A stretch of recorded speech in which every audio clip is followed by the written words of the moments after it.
Graphitech 360 degrés, nous revenons sur le plateau de Graphitech TV pour une émission qui va concerner le média imprimé avec ce titre très simple et cette question: comment redynamiser le marché du média imprimé. J'ai à mes côtés Philippe Farroy qui représente l'UNIC, l'Union nationale de l'imprimerie et de la communication, et qui est aussi directeur de l'IDI, qui nous en parlera plus en détail.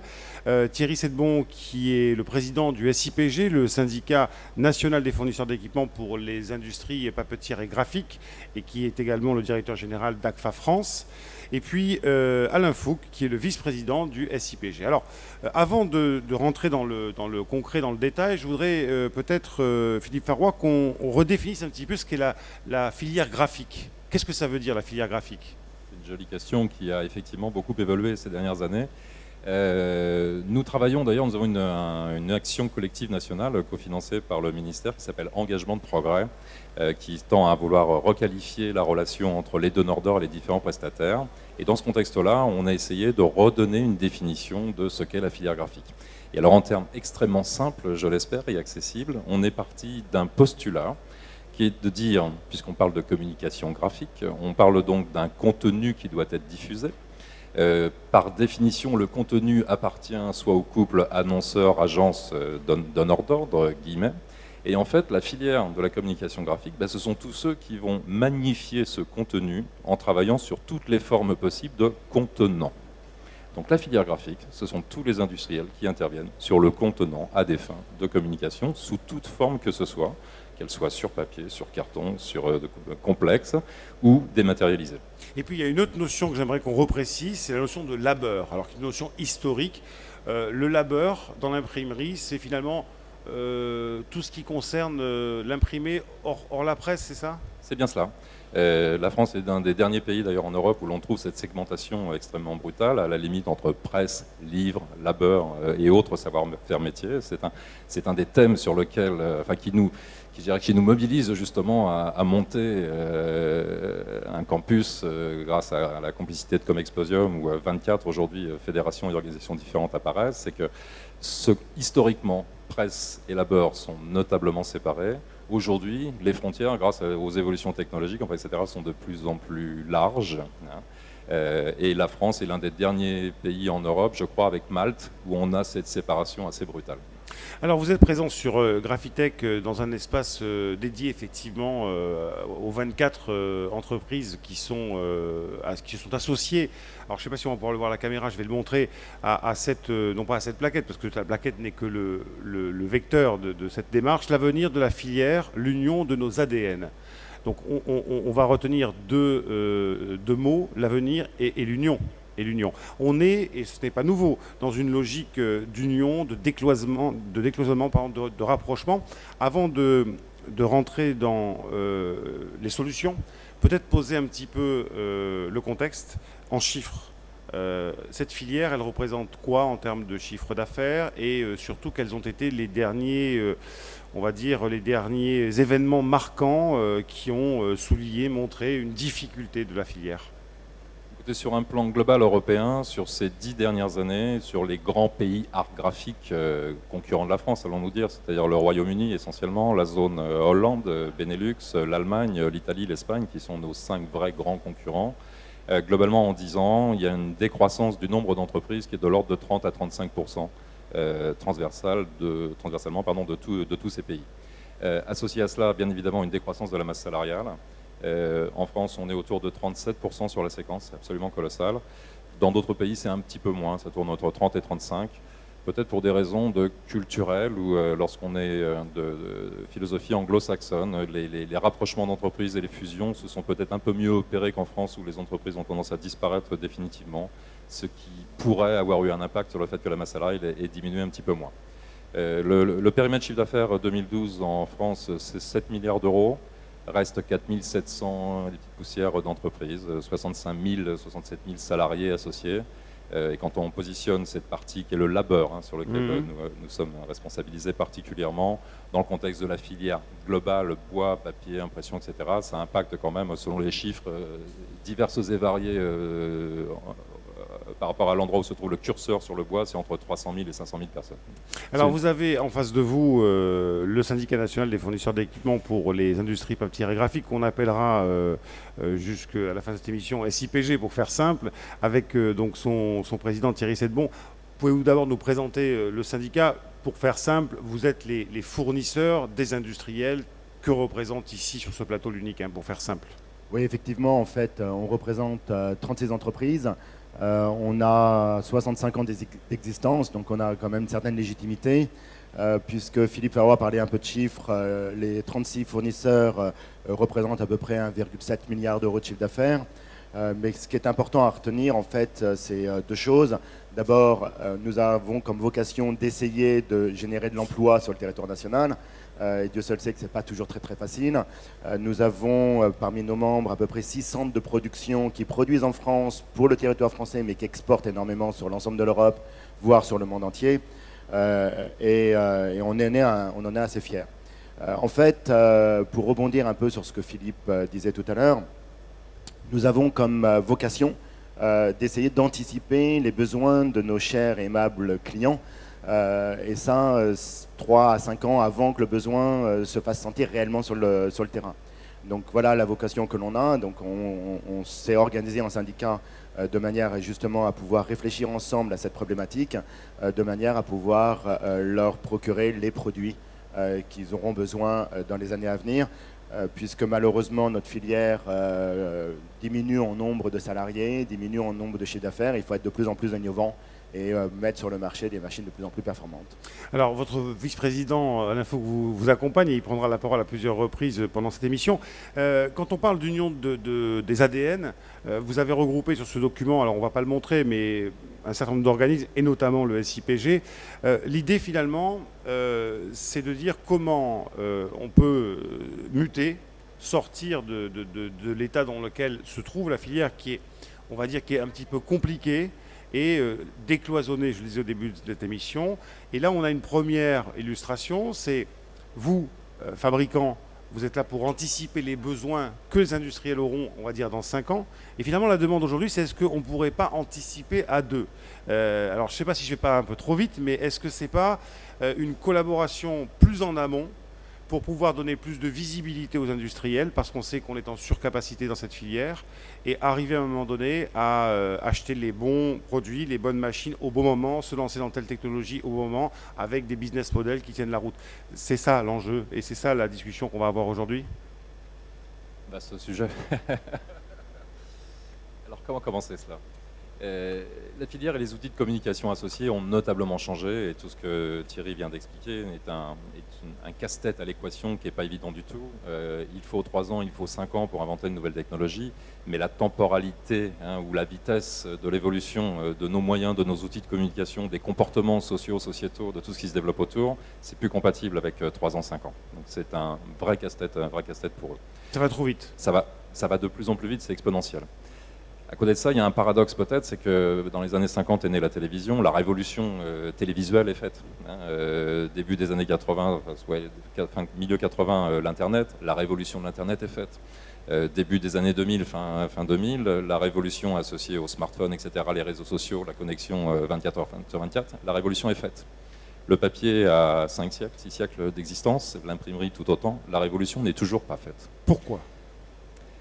Parce que un poids culturel, très certainement, des habitudes. On est dans une logique de consommation d'informations de l'autre côté, on est dans des logiques de connaissances, de transmission, du cognitif associé sur le papier. Et je ne compare pas, les deux sont nécessaires, et aujourd'hui complémentaires. Si ce n'est que finalement, ce média qui est toujours aussi moderne n'a pas encore réellement trouvé sa place. Donc quand on essaie de répondre à cette équation-là, quand on est un fournisseur, développeur, j'imagine que ce n'est pas évident du tout. En clair, on pourrait dire aujourd'hui que démonstration est faite maintenant, je pense, depuis 4 ou 5 ans, sur quelques modèles que ce soit, que les pure players traditionnels papier, bon, ça a vécu, ça peut encore vivre, c'est plus le bon modèle. Les pure players numériques, ça a super bien vécu, et puis ça a atteint ses limites aujourd'hui. Les numériques, de plus en plus, ou le dématérialisé, revient vers de la communication papier. Donc le dématérialisé génère du papier. Et puis on a une zone d'ombre bougrement importante en termes de communication, en gros 30 à 40% des volumes complets de communication, où le modèle, lui, n'est pas encore dessiné. Sachant que, et Thierry, tu m'infirmeras ou tu confirmeras, mais tout ce qui sort aujourd'hui du cadre de la communication traditionnelle pour passer vers la communication Internet ou dématérialisée, le modèle économique, c'est-à-dire le résultat, quand on a 100, en bas de 100, qui disparaît du support traditionnel papier au profit du dématérialisé, ça génère 10. Mais les 90, il fallait les faire. Il y a des gens, il y a des entreprises, il y a du monde derrière, on ne sait pas quoi en faire aujourd'hui. Et les 10 numériques ne génèrent pas suffisamment de profit pour aligner toute la dynamique au niveau de la filière. Je ne sais pas si Thierry, tu es d'accord avec ça. Je confirme à 100%. Et c'est vrai que les 10 qui vont être générés par le numérique ne vont jamais suffire pour pouvoir pallier les 90 qui vont disparaître. Mais d'un autre côté, on ne peut pas imaginer que les quelques millions de tablettes existantes sur le marché mondial, les quelques milliards de smartphones n'auront pas une conséquence dans notre façon de consommer à tous, que ce soit du média papier et que ce soit n'importe quel type de consommation d'ailleurs. Donc c'est bien au-delà du média papier. Pour revenir et rebondir sur ce qu'on disait tout à l'heure sur le cloisonnement un petit peu entre les fournisseurs et les clients, c'est vrai qu'on s'inscrit, nous à SIPG, dans une relation client-fournisseur qui doit évoluer. On est sur un marché qui n'est pas simple, on est sur un marché qui souffre un peu, et si on n'arrive pas à casser cette glace entre les clients et les fournisseurs, on arrivera probablement dans le mur plus vite qu'on aimerait y arriver. Donc on a fait beaucoup de travail avec l'UNIC. Je pense que ça avance très très bien et très fort dans la bonne direction.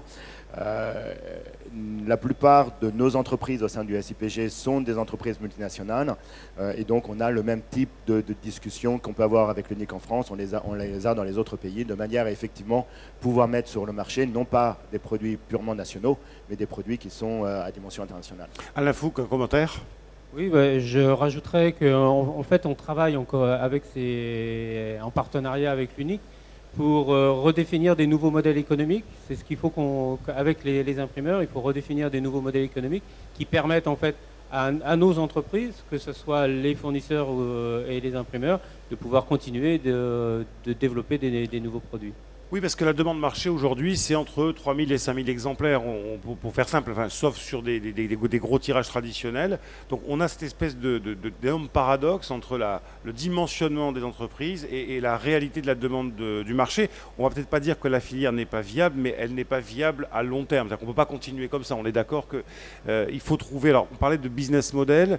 Qu'en pensent d'abord? Alors, deux questions. Qu'en pensent vos adhérents? Et quelles sont, alors dans l'ordre, quelles sont les initiatives que vous avez prises au niveau de l'UNIC et qu'en pensent vos adhérents? Alors, en fait, il y a plusieurs façons de rentrer dans cette question. Si on limite la problématique de l'évolution de la filière graphique à il y avait du traditionnel, il y a du numérique, etc., c'est un petit peu trop court. Alors c'est vrai que c'est l'une des préoccupations principales des imprimeurs aujourd'hui, enfin quelle que soit leur taille, et de trouver le juste milieu sur de nouveaux modèles. C'est nécessaire, c'est pas suffisant. Et là j'imagine qu'un Thierry Sedbon dirait Philippe, si tu limites tout ce que nous faisons simplement au savoir-faire numérique, ça marche pas. Dans le numérique, donc ça c'est un premier point. Le deuxième point, la demande marché. On est dans une logique, enfin, le titre de votre émission c'est le 360 degrés. Quand on est un annonceur et qu'on parle du 360 degrés, on parle de cross-média. Par le biais des cloisonnements historiques auxquels je faisais référence tout à l'heure, naturellement, historiquement, l'imprimeur n'est pas le mieux placé à gérer le cross-média. Il apparaît également, là c'est factuel, ce sont des chiffres, je parlais de 7 milliards d'euros de chiffre d'affaires sur la filière en 2012, enfin, au niveau du labeur en tout cas, c'est décroissant régulier quand même, chaque année, là aussi, et fortement. Et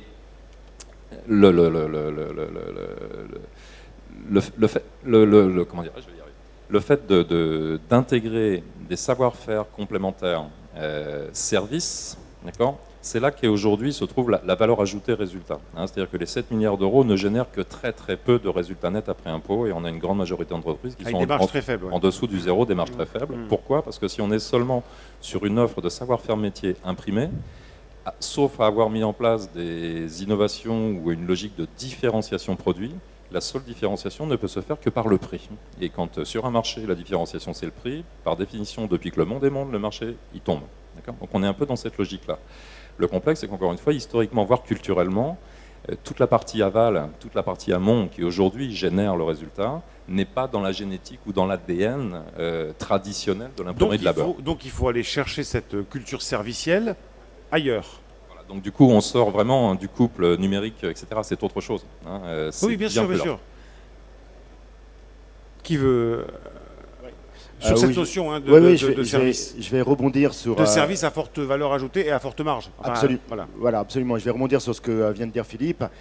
Bien entendu, les imprimeurs doivent se poser cette question qui est une question fondamentale, puisque le 100 ou le 90 va disparaître, comme on l'a dit tout à l'heure. Donc il faut aller le chercher ailleurs. Et aller chercher où? Alors, effectivement, arriver à proposer un accompagnement aux éditeurs qui sont les clients des imprimeurs sur la totalité du besoin de l'éditeur, qui soit un besoin purement numérique vers les nouveaux outils comme les tablettes et les smartphones, parce que lorsqu'on parle de numérique, on ne parle pas forcément d'impression numérique, on parle aussi de tout numérique, donc directement vers les tablettes et les smartphones. Au jour d'aujourd'hui, la notion de communication de l'éditeur est gérée par l'imprimeur. Il faut absolument que l'imprimeur s'approprie ces nouveaux besoins de ses clients existants de manière à proposer ces nouveaux services. Donc ça, c'est un des volets.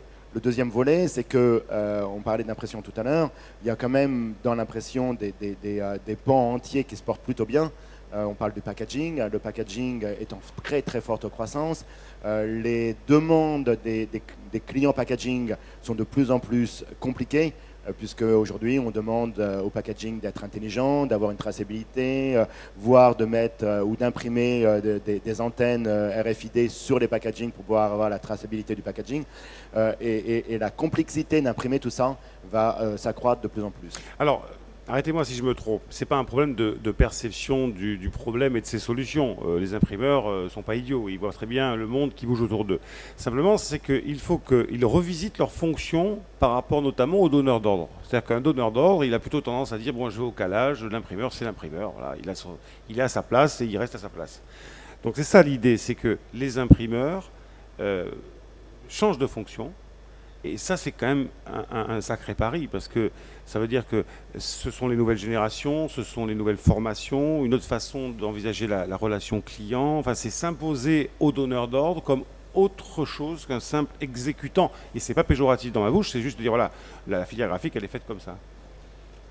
On peut l'exprimer comme ça, effectivement. Il faut savoir que l'outil industriel français, donc les hommes qui sont derrière, et très sérieusement, et c'est pas faire porter haut et vouloir de façon détournée mettre en avant les couleurs de la France, mais le niveau de productivité, le niveau de qualité est de loin l'un des meilleurs d'Europe, si ce n'est du monde. D'accord, tu le confirmes, mais oui, pour avoir des éléments de comparaison, puisque la plupart de nos membres sont des entreprises multinationales, on mesure ça. Et donc effectivement, la productivité, l'efficacité et le savoir-faire français est extrêmement poussé par rapport à ce qu'on peut voir dans les autres pays. Ce qui est peut-être aussi en même temps un handicap, parce que quand on se sent bon et fort, on a tendance à moins se remettre en question. Enfin, je fais l'avocat du diable là. Hein. Oui, c'est pas ça du tout, je crois. Non, mais bon. Mais vraiment pas. Au contraire. Donc il y a une quête permanente, de productivité sur ces marchés. Ça nécessite et ça génère d'ailleurs des investissements extrêmement lourds. Et c'est ce qui a aussi, sur ces 5 ou 10 dernières années, généré, mais sur un plan total européen, un suréquipement global extrêmement fort. En gros, il y a 25% de suréquipement machine. C'est une autre composante à l'équation qui n'est pas facile. Encore une fois, il y a des hommes derrière, des entreprises, il y a des plans financiers, il y a de l'amortissement, etc., etc., etc. On est meilleur que les Allemands en productivité, meilleur que les Allemands. On est plutôt meilleur que les Allemands en termes de coût de l'énergie, etc. On est plutôt meilleur que les Allemands et tous les autres en termes de logistique et de transport. Par contre, on est beaucoup plus mauvais que les autres en termes de « je fais le commerce », en termes de « je me remets en cause sur mon savoir-faire », en termes de « je tends la main à celui qui est à côté et moi j'ai un savoir-faire et il y en a un autre qui fait du grand format, il y en a un qui fait du numérique rotatif sur la grande dalaise et que sais-je, il y en a un qui fait de la création, il y en a un qui fait du marketing, il y en a un qui fait de la logistique. Les Italiens, les Espagnols, les Hollandais, les Belges, les Anglais et les Allemands savent merveilleusement bien créer des réseaux de compétences, des associations de compétences au niveau d'un bassin. On a énormément de mal à faire ça en France. Bon, alors voilà une première piste. Comment redynamiser le marché du média imprimé, créer un network. Il faut décloisonner. Alors, ça, ce sont des mots. comment on peut faire concrètement? Alors, je sais bien qu'on n'a pas le temps forcément d'y passer Non, la mais- journée, mais Là, voilà. Non, mais Bon, c'est allez, sûr. qu'est-ce que vous me mettez sur la table? Qu'est-ce que vous me proposez pour C'est comme sûr, initiative? comme Philippe le disait, on est très productif en France. On est probablement le pays le plus productif, mais on sait très bien faire ce que l'on fait, point à la ligne. Et on est un peu des œillères et on ne va pas chercher à proposer à son client une offre globale. Or, c'est bien ça que le client veut. Donc là, on a un vrai problème entre le savoir-faire et ce que les clients demandent. Donc c'est là-dessus qu'il faut que les imprimeurs et l'ensemble de la filière travaillent. Mais il existe des exemples. Je recevrai, je crois que c'est demain plutôt, je pense, sur ce plateau, Yves Jiquel, donc de Colorlink, le réseau Colorlink, qui je crois qu'il y a 24 membres, ou enfin à peu près, enfin peu importe, des gens d'horizons divers, du grand format, et ça a l'air de fonctionner. Alors évidemment, c'est pas le modèle, c'est pas le modèle magique qui résout tous les problèmes, mais ça me pas l'air très compliqué de se mettre en réseau, même s'il y a quelques freins culturels, on peut arriver à les lever ces freins. sur le papier, oui. Après intervient la taille de l'entreprise, son périmètre d'action en termes de commerce et les superpositions de concurrence. Et on se rend compte que plus on est gros, plus c'est compliqué de faire s'associer les gros. On a imaginé à un moment que les PME, le nombre de salariés moyens sur les 4700 entreprises de labeur, c'est entre 35 et 50. 68 à 70% des 4500 entreprises, ce sont des moins de 10, d'accord, et très largement des moins de 5. Les PME, donc les 35-50, qui ont un rayonnement qui sort du bassin, de la région ou autres, qui ont une petite intervention ou de grandes interventions au niveau national, voire de très faibles interventions au niveau de l'export, on a également du mal à les faire collaborer parce que c'est une rupture culturelle forte, c'est rompre avec un historique associé à l'entreprise de génération en génération, c'est une révolution qui n'est pas facile à faire.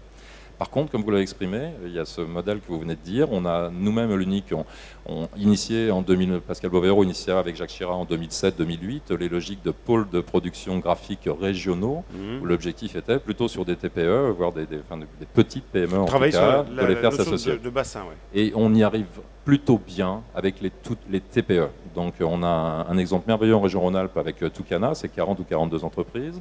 On met en œuvre des choses aujourd'hui région par région avec le soutien de l'État, des territoires et les représentations consulaires quant au fait de créer là aussi des groupements. Alors ça se traduit de différentes façons. Ça peut être au départ simplement un groupement d'achat, ça peut être un groupement d'entrepreneurs pour mutualiser de la ressource, ça peut être pourquoi pas une réflexion sur un investissement en commun, ça peut être des choses qui aident à dynamiser. Et puis surtout, parce que je crois que alors de par ma génétique à moi et mon passé, on a un vrai problème de commerce, de relations commerciales, d'approche. Bien souvent, on vient avec ce que l'on a, c'est-à-dire les plus beaux outils, la productivité. Ce n'est pas le langage qu'attend le donneur d'ordre aujourd'hui. Il attend un conseil en termes de marketing. Ils sont aussi un peu perdus avec la vitesse de l'évolution des outils de communication. Et nous, là, on n'est pas toujours les meilleurs à savoir proposer les choses. C'est pas facile non plus. Et vous, SIPG, en quoi vous pouvez les aider, ces industriels qui sont d'abord vos clients? Le SIPG, encore une fois, comme je le disais tout à l'heure, on a comme vocation de mettre à disposition de nos clients des technologies. On ne peut pas aller tellement au-delà de tout ça. Par contre, la responsabilité de nos clients, c'est de lier toutes ces technologies entre elles, et ils ont tous les outils pour pouvoir le faire. Mais c'est effectivement pas complètement intégré dans leur culture. Mais vous, alors vous, en tant que femme, surtout président de SIPG, quand vous produisez de nouvelles machines, de nouvelles solutions, vous faites du marketing quand même. Clairement. Ce marketing, il n'est pas transposable d'une certaine manière dans une espèce d'union, de groupement, en disant voilà, nous on a anticipé le marché comme ça, le marché il va bouger comme ça dans 5 ans. Commencer, et peut-être que, parce que, est-ce qu'une des pistes, c'est pas finalement, quand on n'a pas l'information, quand on n'y voit pas clair, et l'unique, même si l'unique joue son rôle à plein, elle ne veut pas non plus se substituer aux stratégies d'entreprise. Quand on n'a pas, à un moment donné, de vision sur le marché, et qu'on a quelqu'un qui, justement, est en capacité, puisqu'il travaille sur ces solutions, d'anticiper et de marketer de nouvelles offres, est-ce que vous ne pouvez pas apporter quelque chose à vos clients, ce qui serait un levier formidable, en plus, pour leur vendre des machines au moment où le besoin s'en fera sentir? Question un peu naïve, je sais bien, mais bon, je suis obligé d'en passer par là. C'est une question très difficile à répondre en fait, parce qu'au sein du SIPG, vous allez avoir plusieurs entreprises avec des compétences identiques et qui vont être sur les mêmes marchés et proposer des produits similaires. Donc il est très difficile en fait pour nous, on peut accompagner ces mouvements, on peut accompagner ces initiatives, mais il est très difficile pour nous, en tant qu'SIPG, de mettre en Ça avant... voudrait dire, alors, avant en traduisant, ça voudrait dire que par exemple Baldwin et ACFA ne pourraient pas entrer dans une espèce d'association qui est le SIPG, où elles sont déjà, mais qui ait une mission en particulier. Bah, si par exemple, à imaginer que nous ayons des produits qu'on peut associer et proposer à un client, ça voudrait dire qu'on favoriserait, le SIPG favoriserait des entreprises par rapport à d'autres. Donc on serait, c'est pas le rôle du SIPG. Le rôle du SIPG, ça va être d'accompagner, de mettre en exergue certaines innovations, mais on ne peut pas pousser une entreprise par rapport à une autre. Au sein du SIPG, on a l'ensemble des fabricants. Et dans l'ensemble de ces fabricants, on est plus ou moins, même plutôt plus que moins, concurrents les uns vis-à-vis des autres. Donc on pousse des technologies, on ne pousse pas des solutions.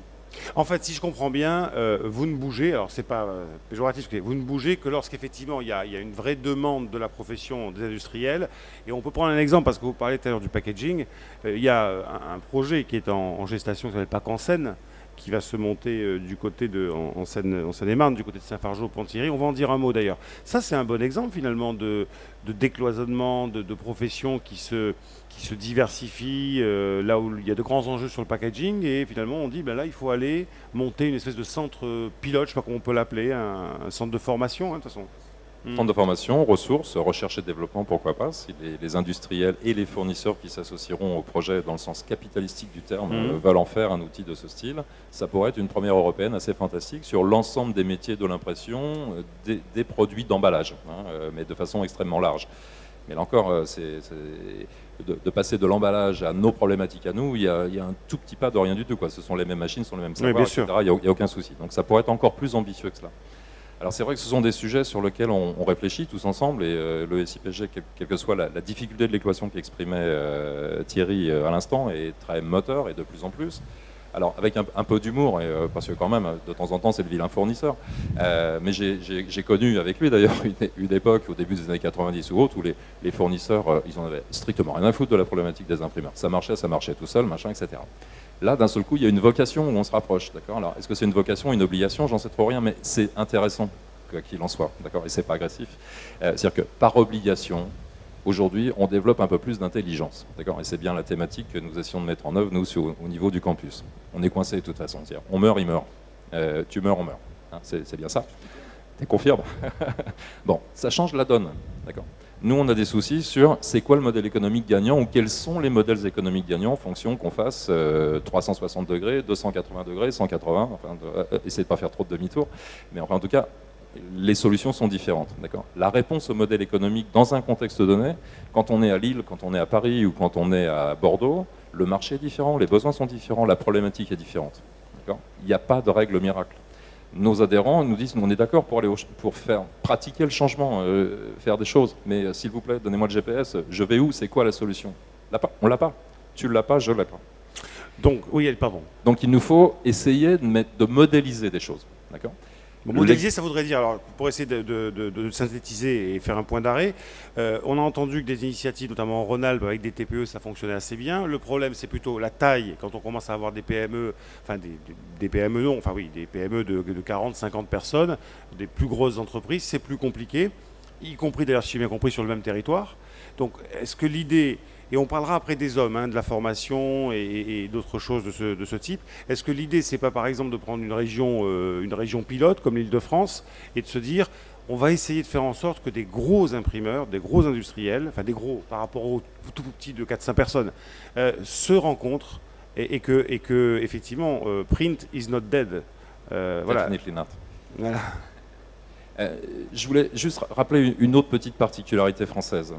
On parlait tout à l'heure de la segmentation, presse, livre, labeur, etc. Ça en fait beaucoup. Non, mais vous allez voir, elle a son... C'est vrai, d'accord. Et celle-là, elle a aussi son importance. Je pense que tout le monde sera d'accord avec ça. Courant des années 70, une grande maison d'édition française, qui avait en son sein des ressources industrielles fortes, d'accord, a décidé de désinvestir.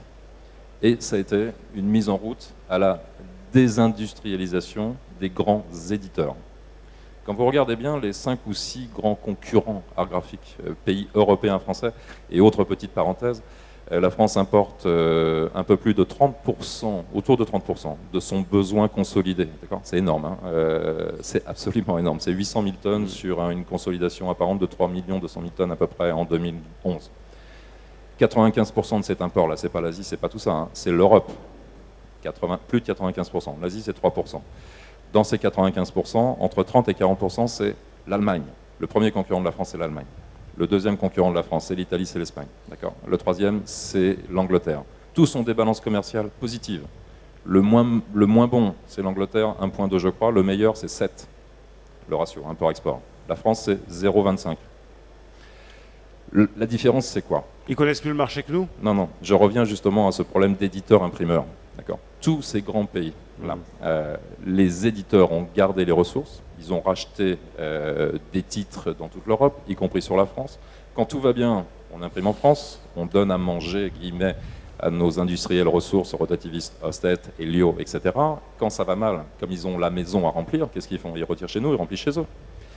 Quand on parle de communication 360, un éditeur, il a lui toutes les ressources nécessaires et suffisantes à comprendre le besoin du marché. Ils ont les dynamiques, ils ont les savoirs, ils ont des entreprises marketing, etc. Ils savent donc apporter du soutien à leurs outils industriels. Et là, il n'y a plus d'outils, c'est une stratégie de groupe. Expliquez-moi comment un merveilleux rotativiste français il peut lutter contre ces stratégies-là au niveau de l'Europe. Donc les éditeurs auraient quelques responsabilités à l'exercice. Alors bon, ça c'est pour ce qui s'est passé, enfin pour le passé, mais effectivement ça donne une bonne idée de l'atomisation finalement du marché français. Venons-en, si vous voulez bien, aux hommes. On parlait de culture, on parlait de difficultés à partager. Ce sont des générations aussi qui arrivent un petit peu à l'âge de la retraite.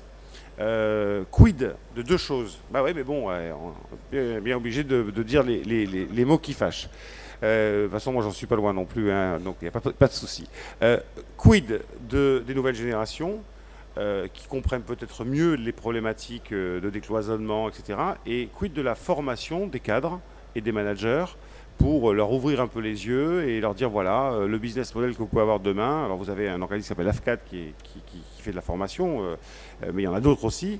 Comment on peut actionner ces leviers?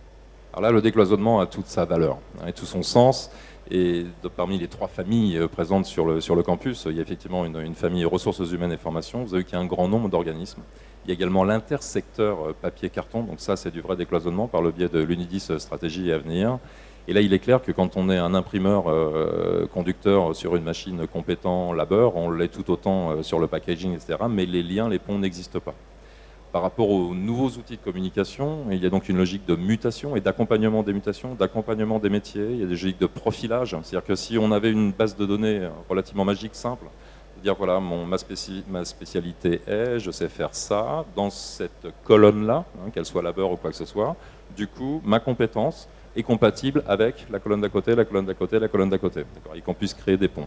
C'est ce que nous appelons, nous, en fait. On est en train de mettre en œuvre tout ça avec différentes complicités des ministères, territoires et autres supports, et de créer en fait un véritable portail, ce que nous appelons des innovations et des compétences, donc faire savoir les savoir-faire différenciants, et puis créer ces liens, région par région, savoir-faire métier par savoir-faire métier, pour amener de la dynamique et aider à leur reconversion. Là aussi, si on arrivait à faire circuler les hommes au travers de ces différentes branches et savoir-faire, c'est une autre façon de bien appréhender la problématique. Il faut comprendre aussi qu'aujourd'hui, quand une entreprise ferme en France, je pense que tu seras d'accord avec moi aussi là-dessus, à plus de 50%, les personnels qui malheureusement perdent leur emploi ne restent pas dans la filière. Parce que rien n'est mis en place pour les aider sur la transversalité. Donc c'est un sujet fort. Aujourd'hui, là aussi, les structures d'accompagnement de formation sont trop cloisonnées. De vrais travaux sont engagés. Il y avait une très belle table ronde hier après-midi sur le sujet où ils étaient tous présents et des engagements sont faits. Il y a des rapprochements, là aussi par obligation en grande partie, mais c'est ongoing, on va y arriver. Bon voilà, vous êtes au début de la démarche. Un commentaire peut-être de votre part sur l'aspect humain et l'aspect décloisonnement, mais par la relation humaine. Oui, en fait, on l'a vu tout à l'heure, hein, la masse salariale de notre industrie diminue. Les nouvelles technologies arrivent, il faut voir le besoin de nos clients de manière tout à fait différente. Et la nouvelle génération qui vient est probablement beaucoup mieux armée que la génération qui est en train de partir pour pouvoir régler ces problèmes-là. On parlait tout à l'heure de packaging. On peut parler aussi de diversification. C'est assez d'ailleurs étonnant que sur ce salon-là, on a des exposants qui exposent du grand format, qui n'est pas du print traditionnel tel que l'imprimeur le voit. Si ces fabricants ont pris le risque de montrer ce genre de machine, c'est parce qu'ils croient que les imprimeurs sont bien placés pour aller vers ces marchés-là de grand format. On parlait aussi de packaging tout à l'heure, et dans le packaging on parle beaucoup de contrefaçon. Contrefaçon, il existe des technologies extrêmement complexes, extrêmement poussées pour pouvoir éviter la contrefaçon. Mais tout ça, effectivement, ça nécessite de la formation et probablement ça nécessite une génération montante qui voit la problématique différemment et qui peut arriver à prendre cette challenge en place. Alain Fouque. Je voudrais juste ajouter un petit commentaire. Je pense aussi que l'imprimerie, en règle générale, doit changer son image. Parce que dans la vision des jeunes aujourd'hui, l'imprimerie, c'est toujours de l'encre, de la graisse, de la poussière. Alors que quand on regarde maintenant une machine à imprimer, c'est loin d'être tout ça. Et on a un gros travail à faire auprès des jeunes pour les attirer dans nos métiers. Comment redynamiser le marché du média imprimé? On sent que vous avez des solutions, ou à peu près. Non, on avance. Solution. Philippe. Non, enfin, vous avez quand même des idées. Des idées, que le chemin reste long quand même, hein, et caillouteux. Donc peut-être rendez-vous ici dans 2 ans pour savoir ce qui a été fait. Oui, et je pense que on a pris des choses ont été dites ce matin dans une conférence de presse où on a un délégué général de l'UNIC qui s'est engagé sur des choses extrêmement fortes et on a déjà pris rendez-vous pendant 2 ans. L'union, la véritable union de l'ADN, j'ai entendu qu'il était probable que dans 2 ans, il y aurait une seule grande fédération nationale qui défende tous les intérêts transversalement de toute la branche. C'est très ambitieux, mais on a l'énergie pour essayer de le faire en tout cas. On a aussi des opportunités, on en parle très très régulièrement, c'est complexe, mais et c'est vraiment de l'opportunisme. C'est-à-dire qu'on avait une discussion hier soir et on a préparé 2-3 choses avec vous. Et puis j'ai eu une information moi, juste après. On a par exemple une région, la région Nord, qui fait énormément de choses. Et historiquement, la région Nord, pour les arts graphiques, c'est une région importante. On y trouve tous les grands VP6, donc c'est toute la VAD. On y trouve quelques sièges de grands distributeurs, la grande distribution alimentaire, le groupe Auchan, quelques autres. Et on a une région qui sait se mobiliser dans les contextes de crise. Ils l'ont démontré dans le passé sur d'autres sujets, la sidérurgie, etc., le charbon, que le tissu même, etc. Ils ont su rebondir. Oui. Ils ont su rebondir. Donc ils ont ça dans leur génétique et ils savent se mobiliser. C'est le thème de notre édito co-signé par nous tous. C'est-à-dire que si on est une vraie famille, si on veut tous ensemble atteindre un objectif, on y arrivera. Sous quelle forme, on n'en sait rien, mais en tout cas, on fera bouger les choses. Là, par exemple, on a une région qui veut développer l'industrie, aider à migrer l'industrie traditionnelle de l'imprimerie vers un grand spécialiste français, européen, de la gestion de la donnée variable. Pourquoi? Parce qu'on a un tissu extrêmement positif, qui sont en gros les grands groupes de distribution et de la VAD. On a localement une directe qui se mobilise, des agences régionales pour le développement qui se mobilisent, OSEO, on a le soutien de l'État. Il existe une organisation locale qui s'appelle le PICOM, qui est le groupement des industriels locaux, qui finance une étude sur c'est quoi l'éventuelle performance de l'imprimerie personnalisée dans le contexte spécifique des marchés de la VAD et de la grande distribution. L'étude est enclenchée. Le fait que cela ait été enclenché, qu'on ait su les uns et les autres trouver les financements et l'accompagnement, ça donne des idées à une autre partie de la grande famille du Nord, au travail de Euratechno et du pôle Maude, qui eux, du coup, sont prêts, sur la base des résultats de l'étude, de dire, Banco, on réfléchit à la mise en place d'un cluster dans la région lilloise, totalement dédié à ce que pourraient être de nouveaux moyens de communication, s'appuyant largement sur l'imprimé personnalisé en tout cas, et en déployant tout autour le reste du 360 degrés. J'ai prévenu Thierry juste avant de débarrer, donc en titre président du SIPG. Voilà par exemple, donc par opportunité, un truc intéressant où l'on pourrait décider de telle ou telle couleur de vos adhérents, un peu dans l'esprit de ce que vous disiez tout à l'heure sur Pack en scène. Ok, Banco, on fait non pas un showroom, mais on va installer du matériel dans cette belle région. On se mobilise tous avec nos moyens, qu'on soit fournisseur de matériel, fournisseur de consommables, qu'on soit le savoir-faire, les hommes, la formation, etc. Quant au fait de faire la démonstration que c'est jouable. Et puis tous ensemble, on pourrait être champion de France et champion d'Europe. Voilà, la vitrine. Alors sachant que c'est valable pour le Nord-Pas-de-Calais, ce sera peut-être plus difficile à exporter parce que l'Île-de-France, c'est valable aussi, peut-être Rhône-Alpes, mais dans certaines régions, ça sera plus compliqué parce qu'il n'y a pas forcément cette espèce de porosité. D'autres choses? Il y a la presse, Oui. il y a Unigraph. C'est vrai, mais bon, c'est vrai que la VAD et la grande distribution sont quand même des béquilles, pas des béquilles, mais des points d'appui très importants pour les imprimeurs. Et c'est vrai que cette proximité leur permet effectivement d'imaginer, alors à partir du pôle de compétitivité, effectivement cette notion de cluster qui pourrait être la solution. Merci beaucoup d'être venu sur ce plateau. Rendez-vous dans 2 ans, j'espère avec de bonnes nouvelles. Hein, et puis, ou sur l'emballage. Ou rendez-vous sur emballage, sur emballage. Effectivement, on parle de packaging, on parlera de ça sur emballage. En tous les cas, on sera présent dans 2 ans avec grand plaisir. Merci à vous, c'est la fin de Graphitech 360 degrés.